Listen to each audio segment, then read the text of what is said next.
Muy buenas tardes, Sergio. Mi nombre es Hernán Jiménez y este es la entrega de la unidad de la actividad de Aprende y Mejora de la unidad número 2, en la que estaremos hablando de las fuentes del derecho. Las fuentes del derecho son actos o hechos que el ordenamiento jurídico reconoce tienen la capacidad de crear derecho, es decir, nos sirven para ordenar y sistematizar procedimientos y disposiciones que producen normas. Estas fuentes del derecho tienen unas características que son la formalidad, es decir, que la norma debe ser clara, establecer unos principios claros y debe ser vinculante, es decir, debe tener la capacidad de obligar a su cumplimiento y permitir de esta manera regular los comportamientos de los individuos y las instituciones en una sociedad. La autoridad consiste en que estos actos jurídicos deben ser emitidos por la entidad correspondiente que se designe para promulgarlos y debe seguir el procedimiento establecido en la norma para llevarlo a cabo. Asimismo, pues cuenta con el respaldo del Estado para la fuerza de su cumplimiento.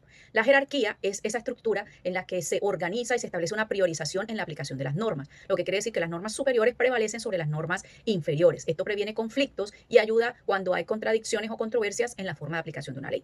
La evolución. La evolución tiene que ver con los cambios que suceden en una sociedad, de tal manera que las normas requieren ser adecuadas para dar respuesta a esos cambios y siempre mantenerse vigentes, ayudando así al cumplimiento de los objetivos del Estado.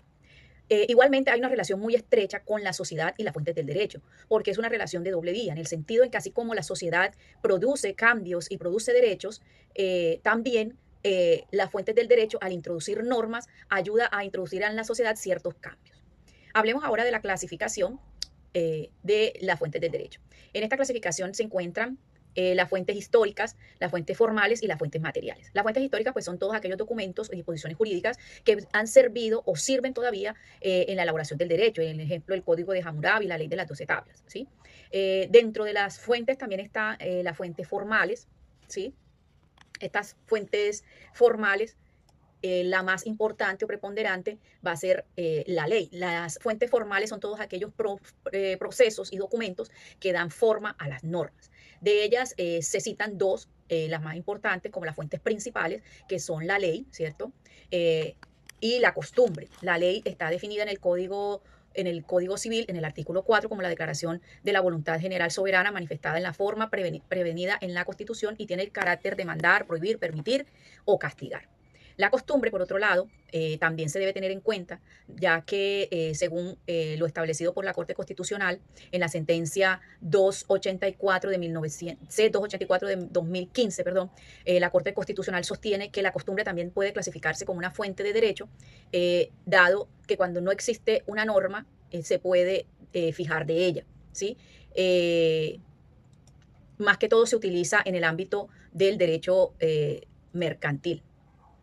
También hay otras fuentes que son las fuentes auxiliares. Estas fuentes son la jurisprudencia que recoge todos los fallos y todos los pronunciamientos de las altas cortes con el fin de aclarar dudas, de servir de guía, ¿sí?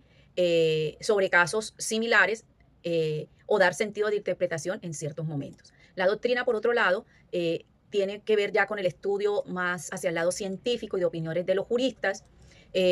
Sobre algún tema en particular o sobre la validez de las normas, igual que la jurisprudencia es una guía de interpretación de la ley o para resolver casos que sean análogos.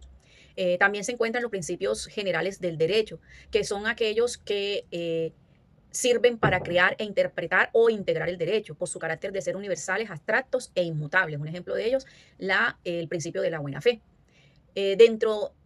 Finalmente, pues la equidad, que es el principio de que consiste más bien en la adaptación de la norma jurídica a casos concretos, evitando que por el seguimiento estricto de la ley se llegue a una decisión injusta.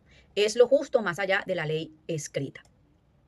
Eh, Dentro de la common law, la jurisprudencia tiene un papel mucho más preponderante que dentro de la civil law, que como lo vemos como el ejemplo del ordenamiento aquí en Colombia, se considera solamente una rama auxiliar. Seguimos entonces con las fuentes materiales. Las fuentes materiales se requiere a todos aquellos factores y condiciones sociales que determinan la necesidad y el contenido del derecho. Estos factores son los factores económicos, políticos, ideológicos, factores culturales, morales y religiosos. Todos estos factores tienen la capacidad de introducir cambios en la sociedad y en la forma de hacer los negocios que lleva a la emisión de nuevas leyes. Por ejemplo, en los cambios económicos, en la forma en que se hacen los negocios. Un ejemplo de ellos es la ley de data. En los cambios políticos e ideológicos es la forma en que las personas conciben el Estado. Y un ejemplo de ello es el movimiento estudiantil que origina la convocatoria de la constituyente para 1991.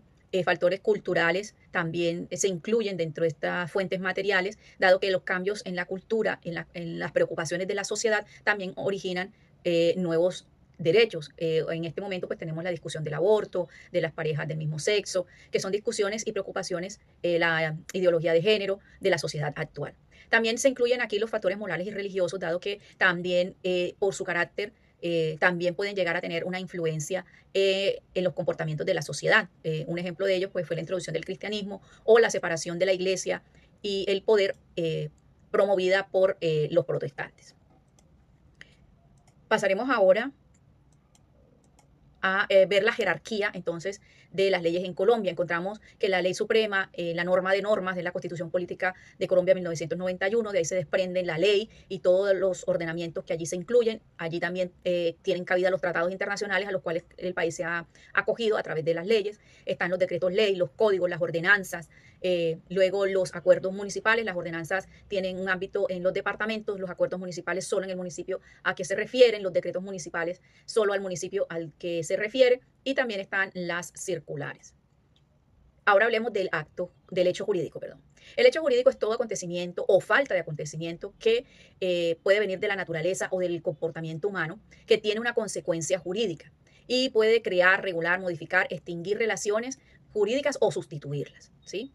Los hechos jurídicos, por su naturaleza, se clasifican en hechos humanos y naturales, y por su carácter de la voluntad en voluntarios e involuntarios, y estos actos voluntarios también a su vez se dividen en lícitos e ilícitos. Son ejemplos de actos humanos: accidentes, firmar un contrato, dejar un testamento, cometer un delito, y son ejemplos de hechos jurídicos naturales: la muerte, el nacimiento y toda clase de desastres naturales. Hablemos ahora del acto jurídico. El acto jurídico es esa acción que emprende de manera libre y voluntaria, además de eso consciente, una persona con el fin de generar vínculos jurídicos que pueden ser modificados, creados o finalizados. Estos actos jurídicos se pueden dar de manera unilateral, bilateral o plurilateral.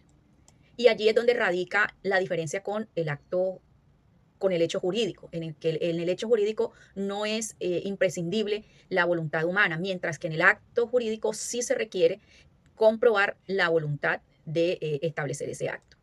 Entonces estamos viendo aquí los requisitos precisamente del acto jurídico, entre los que encontramos los de existencia y validez. En los de existencia, la voluntad, objeto y causa, y los de validez, de que sea la voluntad libre de vicio, que su objeto sea lícito, no contrario a la ley, que su finalidad también sea lícita, sin contrariedad a la ley o a la moral. La capacidad de las personas que intervienen debe estar probado que son personas que pueden adquirir obligaciones de acuerdo a lo establecido con la misma ley, y en algunos casos las solemnidades exigidas para que el acto jurídico tenga plena validez. Finalmente, hablaremos del derecho y la globalización como una necesidad, dado que cada día vivimos en un mundo globalizado y las naciones y los estados no escapan a esa necesidad de agilizar las operaciones mercantiles, los tratados y convenios para trabajar de una manera mucho más eficiente en esa colaboración bilateral. Esta globalización, por ejemplo, en Colombia, tiene que ver con la adopción de tratados como la Convención de Viena, que ayudan y agilizan todo lo que tiene que ver con la contratación o la llegada a Colombia de inversores extranjeros, y que también promueven una estabilidad jurídica para esos inversores. Colombia, obviamente, estos ordenamientos y estas exigencias de la globalización no escapan al control, dado que no pueden sobrepasar nuestra soberanía, nuestra autonomía, o lesionar nuestros intereses, afectando nuestros recursos naturales, el trato a las personas, de alguna manera que pueda ser desigual o en desventaja al mercado interno nacional. Entonces, si bien es necesaria la globalización y si bien es necesario entrar en una armonización desde todos los aspectos, incluido el jurídico, también es importante preservar nuestra soberanía y nuestras leyes y nuestro ordenamiento en aras de salvaguardar los intereses de toda la nación. Muchísimas gracias.